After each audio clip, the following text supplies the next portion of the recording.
here's the back. Once you start having, this looks like this was done a while ago. This was probably done in order to sell you the house, but this is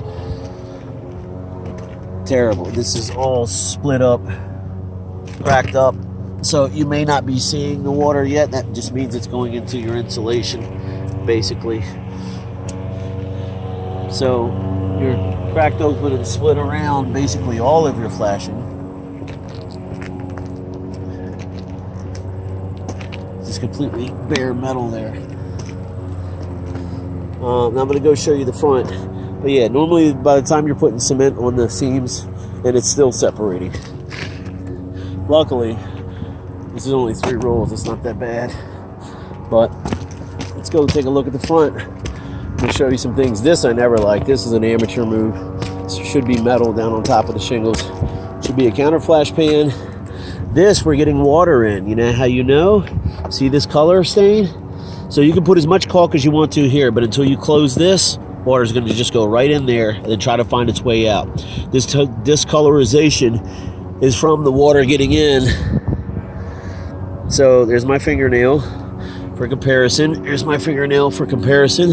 And I have fat sausage fingers. So put all the caulk you want to here. Unfortunately, caulk won't bond to roofing cement, which is why it's separating. But luckily, this tattletale sign of the discoloration is showing you that the water's getting in right here. Need to close that up. These hips look like they were really trying to stretch these, but your hip line is split. They probably put these on in the winter, overbend them. Once your hip lines are split, or if your hip line is open, the good news for you is just silicone this. And if you don't, water gets in there, runs right down underneath your shingles, is probably coming in.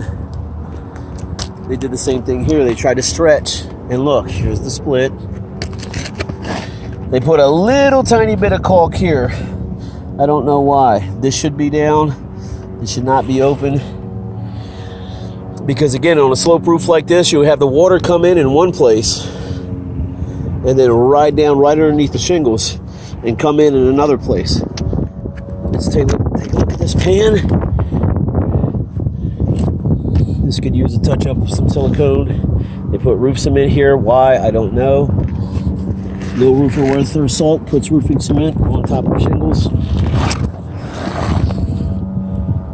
Yeah, a little hole right there.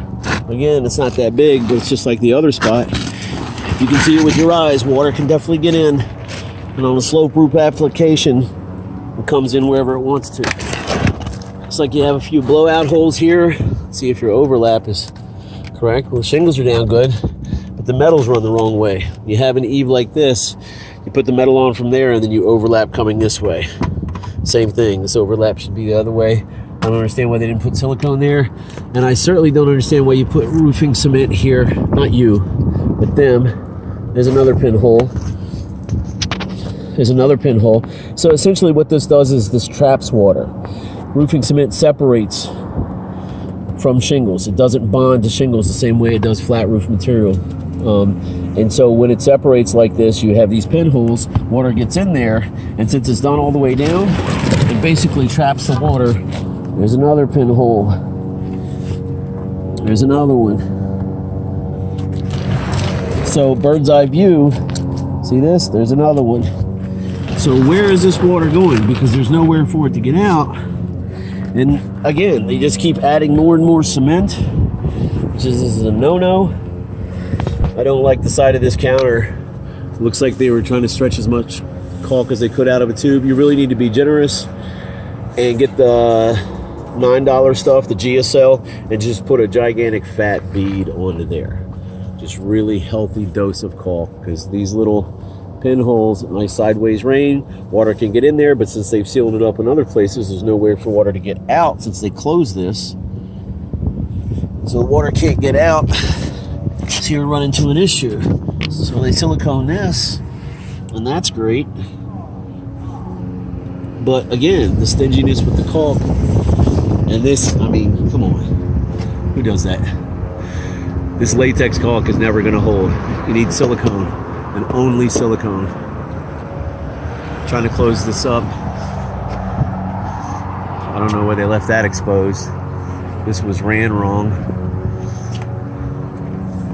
But again, you have these